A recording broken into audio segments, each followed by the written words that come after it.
મહારાજ પરીક્ષિત પોતાના નગરમાં આવ્યા છે। 7 દિવસ પૂર્ણ થયા છે। શૌનકાદિ ઋષિઓ પેલો તક્ષક નાગલોકમાંથી નીકળી ચૂક્યો છે। નાગલોકમાંથી તક્ષક નામનો એ ઝેરી નાગ મહારાજ પરીક્ષિતને બ્રાહ્મણના શ્રાપ પ્રમાણે કરડવા માટે નીકળી ગયો છે।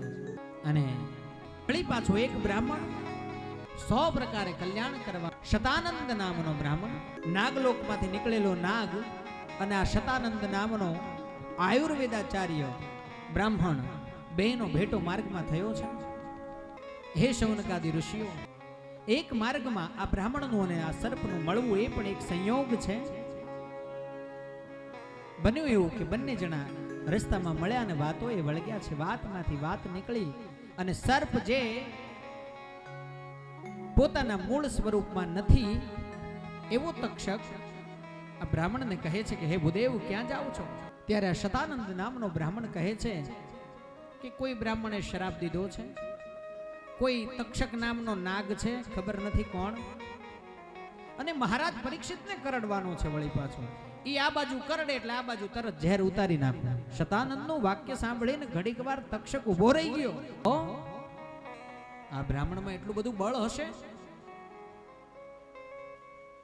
એમ? કેવી રીતે ઉતારશો? એ ઉતારવાનું મારું કામ, મારે કરવાનું છે, હું કરીશ। આટલું જ્યાં શતાનંદે કહ્યું અને ત્યાં પેલો તક્ષક જે એના સ્વરૂપમાં નહોતો ને મૂળ સ્વરૂપમાં આવ્યો, લે હું જ તક્ષક, બોલ હવે।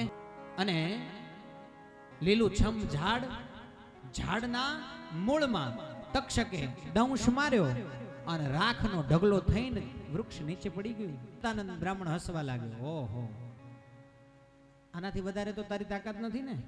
તક્ષકને કહે છે શતાનંદ નામનો બ્રાહ્મણ એની અંજલિ ભરી અને સંજીવનીના મંત્રો ભણી અને વળી પાછું એ વૃક્ષ ઉપર પાણી છાંટ્યું। જે રખિયાનો ઢગલો હતો એ જેવું લીલુંછમ વૃક્ષ હતું ને એનાથી 10 ગણું ઘટાદાર લીલુંછમ વૃક્ષ। ક્ષણમાત્રમાં બ્રાહ્મણે ઊભું કર્યું, તક્ષકને થયું કે આ ઉતારી શકે। બ્રાહ્મણને કહે છે શું નામ છે તમારું? કહે શતાનંદ। શતાનંદ સાંભળો, આ કઈ મને શોખ નથી થતો કે હું જૈન રાજાને કરડું, મારે શા માટે પરીક્ષિતને કરડવું જોઈએ?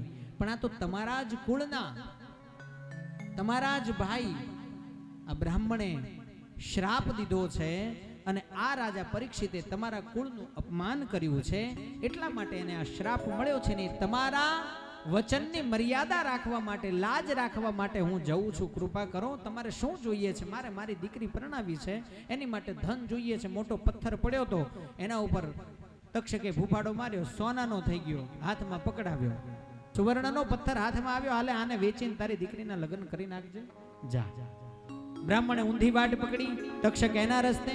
વળી પાછું તક્ષકને મગજમાં આવ્યું કે આ જાતે બ્રાહ્મણ છે, આને જો લોભ છૂટતા વાર નહીં લાગે, આ પથ્થરનો ઘા કરીને વળી પાછો જો દયા એને જન્મીને તો વળી પાછો આ પરીક્ષિતને બચાવવા આવવાનો આ, એટલે વિશ્વાસ ના કર્યો।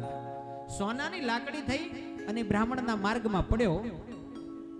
આ બ્રાહ્મણ પાસે એવી વિદ્યા હતી, ગમે તેવો સર્પ, ગમે તેવું જીવજંતુ એ ગમે ત્યાં કરડ્યું હોય, આ જોવે, આમ સામું જોવે ને એટલે તરત ઝેર ઉતરી જાય, એવી પરમ વિદ્યાનો આ જાણકાર। લાકડી થઈને પડ્યો રસ્તામાં સર્પ। શતાનંદે જોયું સોનાની લાકડી પડી છે, પથરાને બાજુમાં મૂક્યો, સોનાની લાકડી લીધી, વળી પાછો પથરો ઉચકવા જાય, હવે લાકડી ને પથરો બે જોડે ન ઉપડે, એટલે એણે જે સોનાની લાકડી હતી એ પાછળ પોતાના જબ્બાના પાછળના ભાગમાં ભરાવી લાકડીને અને પથ્થરને ઉચકી લીધો અને ચાલવા લાગ્યો। લાકડી સ્વરૂપે જે તક્ષક પોતાના મૂળ સ્વરૂપમાં વળી પાછો આવી અને આ ગળાના પાછળના ભાગમાં શતાનંદ નામના બ્રાહ્મણને દંશ દીધો। કૃષ્ણ કનૈયા લાલ કી જય।